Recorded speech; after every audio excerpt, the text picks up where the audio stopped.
السلام علیکم عزیز طلبہ، میں غضنفر عباس آج کے اردو لیکچر کے ساتھ حاضر ہوں۔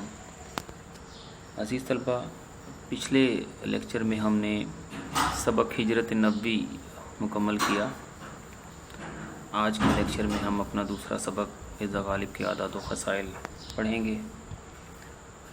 مرزا غالب کے عادات و خصائل کے مصنف کا نام ہے مولانا الطاف حسین حالی۔ اس سبق کا ماخذ ہے یادگار غالب، اور یہ سبق صنف ادب کے لحاظ سے سوانح عمری ہے۔ مولانا الطاف حسین حالی کا کچھ تعارف آپ کو کراتا چلوں کہ مولانا الطاف حسین حالی 1837 میں پانی پت میں پیدا ہوئے اور 1914 میں انہوں نے وفات پائی۔ آباء و اجداد غیاث الدین بلبن کے زمانے میں ہندوستان آئے تھے۔ 9 برس کی عمر کے تھے کہ والد کا انتقال ہو گیا۔ بھائیوں نے پرورش کی، دہلی کے عالموں کی صحبت میں تعلیم کی تکمیل ہوئی، غالب اور شیفتہ سے فیض یاب ہوئے۔ جدید طرز کی نظمیں جو ہیں وہ حالی نے لکھی اور اردو شاعری کی اصلاح کا بیڑا اٹھایا۔ 1887 میں سرکار حیدرآباد سے وظیفہ مقرر ہو گیا تو ملازمت ترک کر دی اور باقی عمر تصنیف و تالیف میں بسر کر دی۔ عزیز طلبہ، غالب کے اسلوب بیاں کی سب سے نمایاں خوبی مدعا نگاری ہے۔ یہی وجہ ہے کہ رشید احمد صدیقی نے حالی کے نثری اسلوب کو اردو نثر کا معیاری اسلوب قرار دیا۔ الطاف حسین حالی ایک سوانح نگار بھی تھے، مضمون نگار اور نقاد بھی تھے۔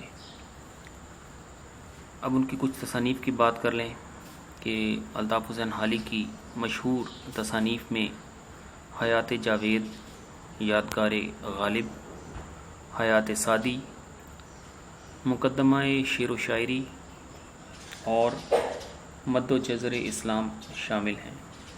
یہ مد و جزر اسلام کو مسدس حالی کے نام سے بھی جانا جاتا ہے۔ یہ مصنف کا تعارف ہو گیا۔ اب ہم اس سبق کی پڑھائی کی طرف چلتے ہیں۔ بیٹا، سبق کی پڑھائی کی طرف آتے ہیں۔ مولانا مرزا غالب کے عادات و خصائل، مصنف مولانا الطاف حسین حالی۔ پہلا پیراگراف بیٹا ہے کہ مرزا غالب کے اخلاق نہایت وسیع تھے۔ وہ ہر شخص سے جو ان سے ملنے جاتا تھا بہت کشادہ پیشانی سے ملتے تھے، اور جو شخص ایک دفعہ ان سے ملتا اسے ہمیشہ ملنے کا اشتیاق رہتا تھا۔ دوستوں کو دیکھ کر باغ باغ ہو جاتے تھے اور ان کی خوشی سے خوش اور غم سے غمگین ہوتے تھے۔ اس لیے ان کے دوست ہر مذہب اور ملت کے نہ صرف دلی میں بلکہ تمام ہندوستان میں بے شمار تھے۔ جو خطوط انہوں نے اپنے دوستوں کو لکھے ہیں ان کے ایک ایک حرف سے مہر و محبت، غمخواری و یگانگت ٹپکی پڑتی ہے۔ ہر ایک خط کا جواب لکھنا اپنے ذمے فرض عین سمجھتے تھے۔ ان کا بہت سا وقت دوستوں کو جواب لکھنے میں صرف ہوتا تھا۔ بیماری اور تکلیف کی حالت میں بھی وہ خطوں کے جواب لکھنے سے باز نہ آتے تھے۔ وہ دوستوں کی فرمائشوں سے کبھی تنگ دل نہ ہوتے تھے۔ غزلوں کی اصلاح کے سوا اور طرح طرح کی فرمائشیں ان کے بعض خالص و مخلص دوست کرتے تھے اور وہ ان کی تکمیل کرتے تھے۔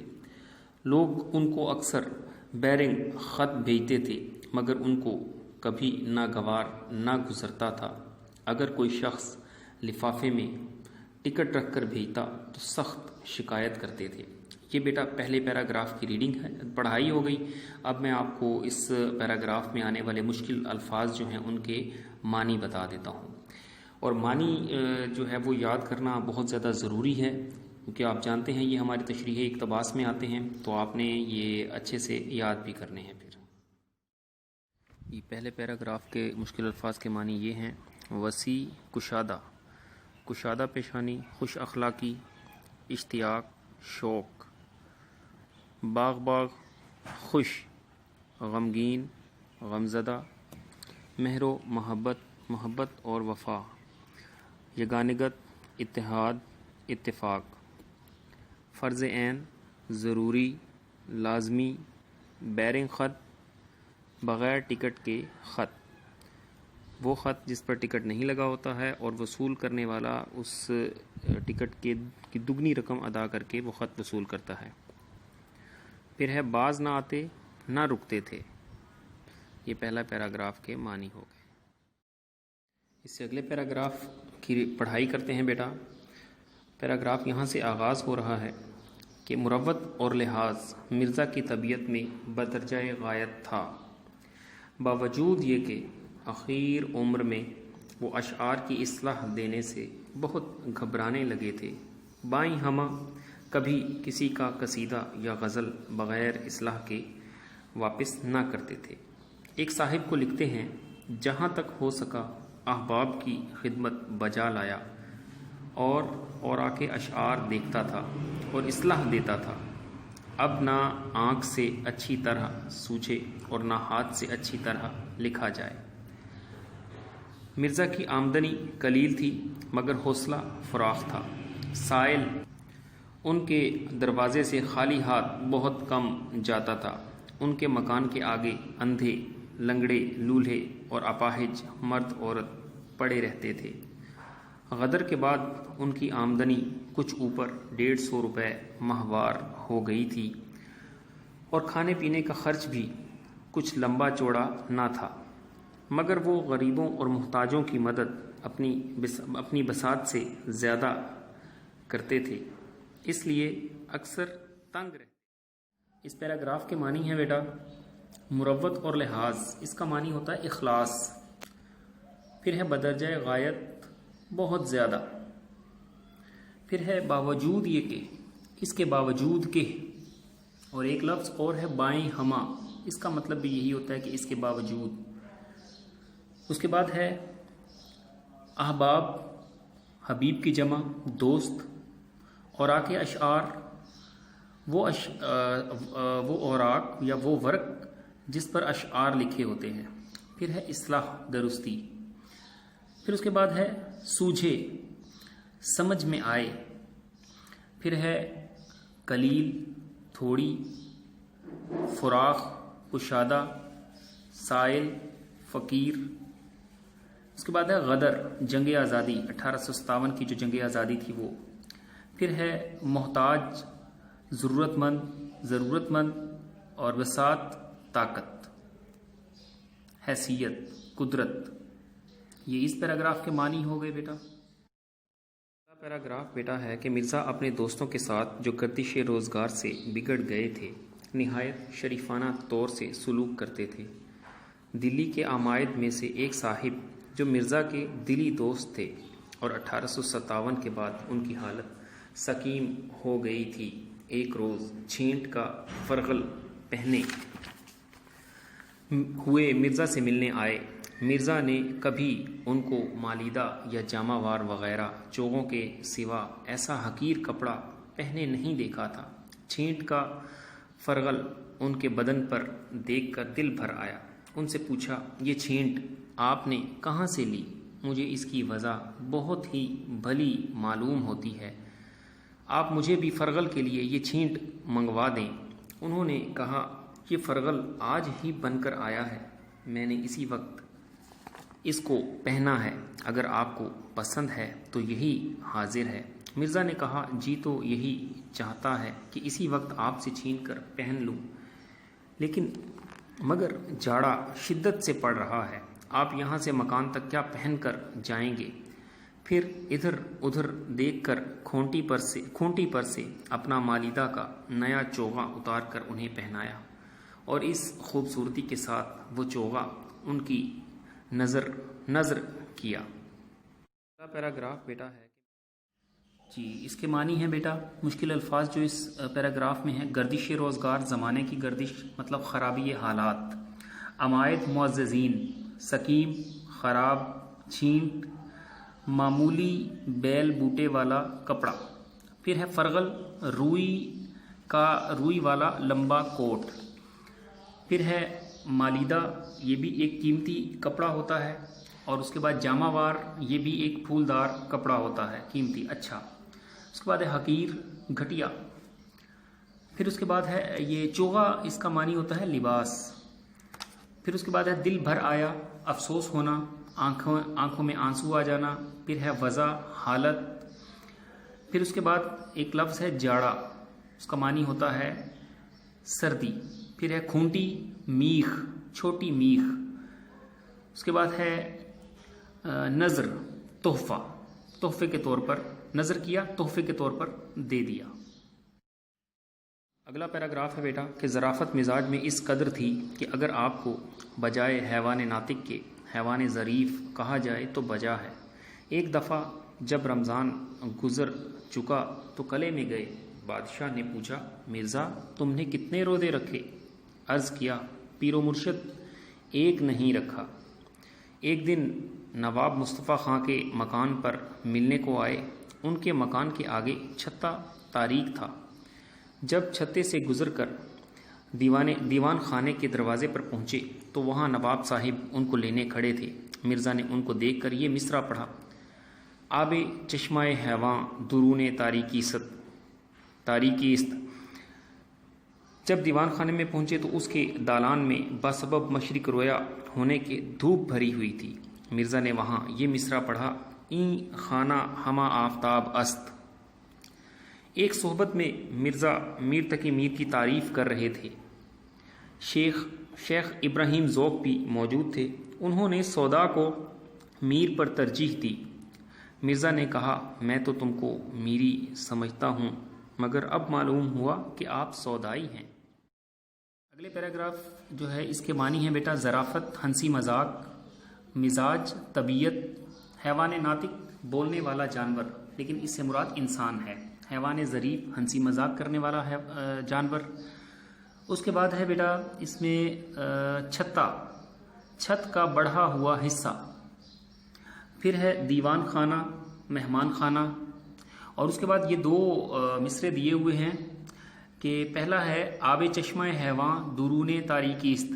اس کا مطلب ہوتا ہے کہ آب حیات اندھیرے میں ہے۔ اس کے بعد دوسرا جو ہے وہ ہے این خانہ ہما آفتاب است۔ اس کا مطلب ہوتا ہے یہ گھر تو سارے کا سارا سورج ہے۔ اس کے بعد اس میں ایک اور لفظ ہے کہ بسبب، کی وجہ سے۔ پھر ہے مشرق رویا، مشرق کی جانب یا مشرق کی سمت۔ یہ اس پیراگراف کے معنی ہو گئے۔ اگلا پیراگراف بیٹا کہ باوجود یہ کہ مرزا کی آمدنی اور مقدور بہت کم تھا مگر خودداری اور حفظ وضع کو وہ کبھی ہاتھ سے نہ جانے دیتے تھے۔ شہر کے امراء و عمائد سے برابر کی ملاقات تھی۔ کبھی بازار میں بغیر پالکی یا ہوادار کے نہ نکلتے تھے۔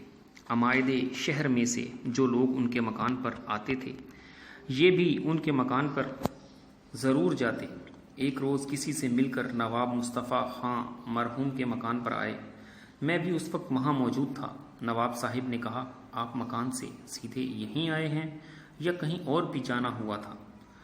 مرزا صاحب نے کہا، مجھ کو فلاں صاحب کا ایک آنا دینا تھا، اول وہاں گیا تھا، وہاں سے یہاں آیا ہوں۔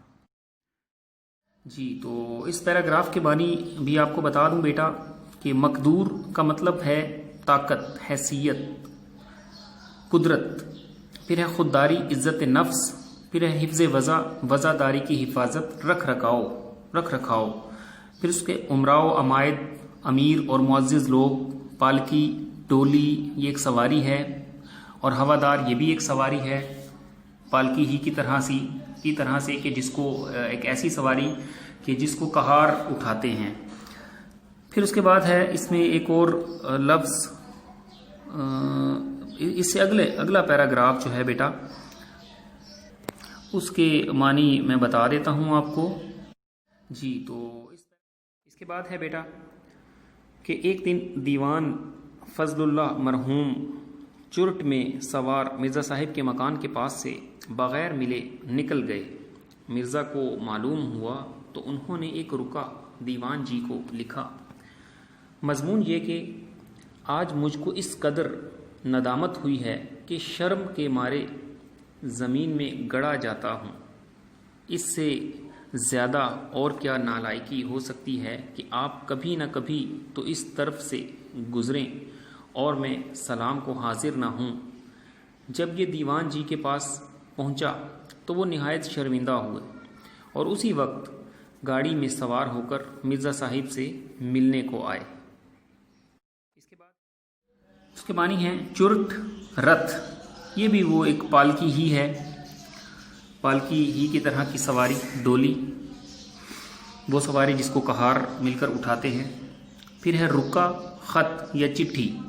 پھر ہے ندامت، شرمندگی، شرم کے مارے زمین میں گڑا جاتا ہوں، زمین میں گڑ جانا، بہت زیادہ شرمندہ ہونا۔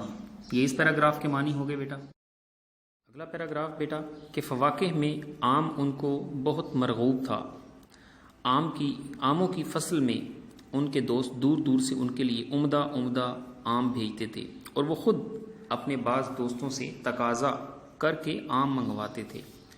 ایک روز مرحوم بہادر شاہ آموں کے موسم میں چند مصاحبوں کے ساتھ، جن میں مرزا بھی تھے، باغ حیات بخش یا مہتاب باغ میں ٹہل رہے تھے۔ آم کے پیڑ رنگ برنگ کے آموں سے لد رہے تھے۔ یہاں کا آم بادشاہ یا سلاطین یا بیگمات کے سوا کسی کو میسر نہیں آ سکتا تھا۔ مرزا بار بار آموں کی طرف دیکھتے تھے۔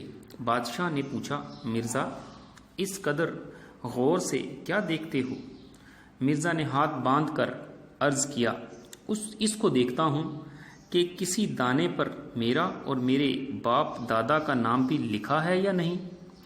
بادشاہ مسکرائے اور اسی روز ایک بہنگی عمدہ آموں کی مرزا کو بھجوائی۔ جی اگلا پیراگراف جو ہے اس کے معنی میں آپ کو بتا دوں بیٹا۔ فواکہ کہتے ہیں پھل، مرغوب پسندیدہ، بہت زیادہ پسند ہونا۔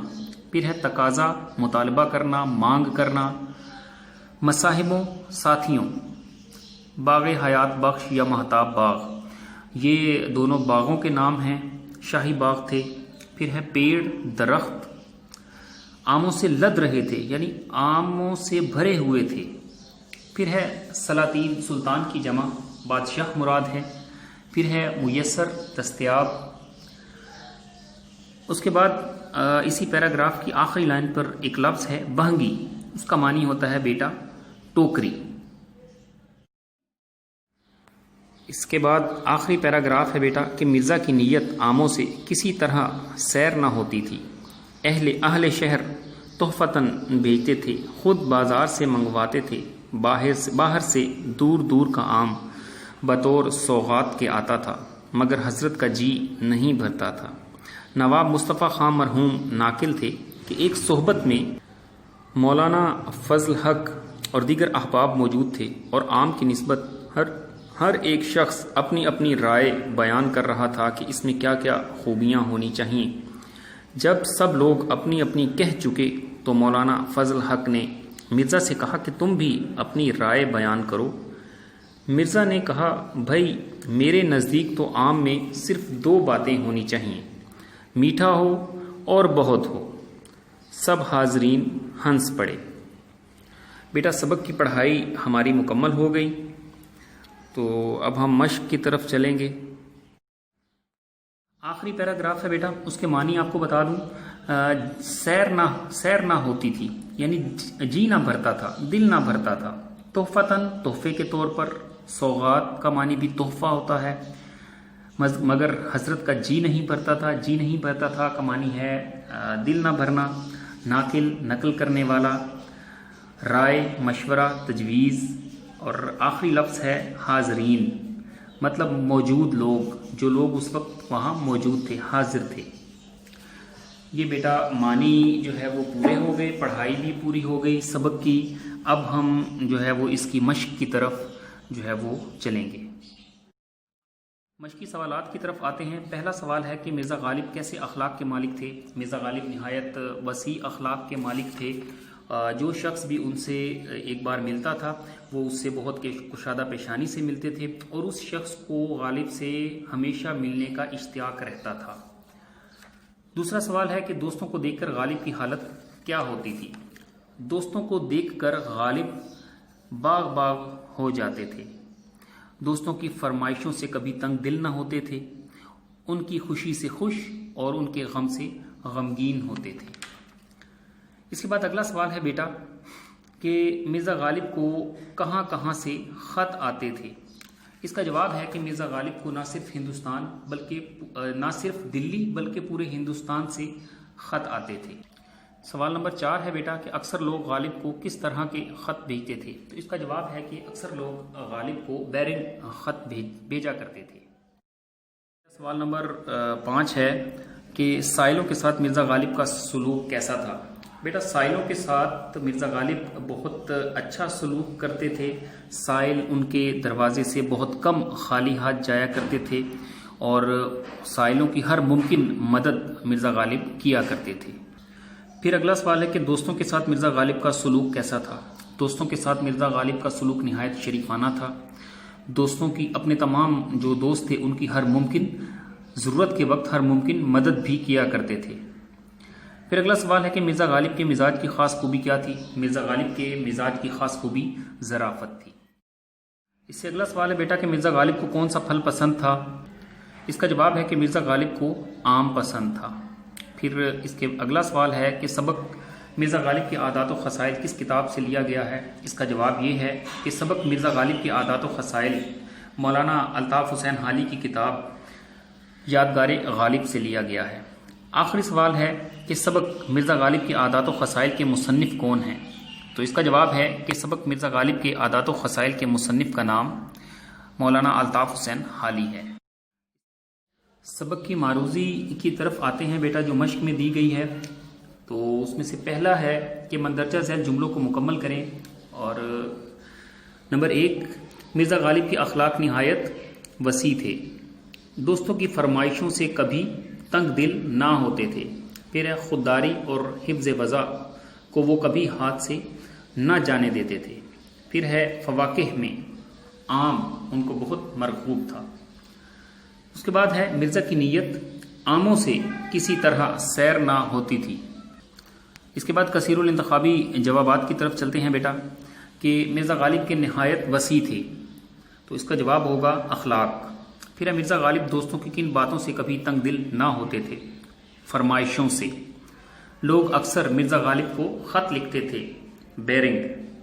پھر ہے مرزا کی طبیعت میں بدرجہ غایت تھا، مروت اور لحاظ۔ پھر ہے ایک صحبت میں مرزا غالب کس کی تعریف کر رہے تھے؟ میر تقی میر کی۔ کس نے سودا کو میر پر ترجیح دی؟ ذوق نے۔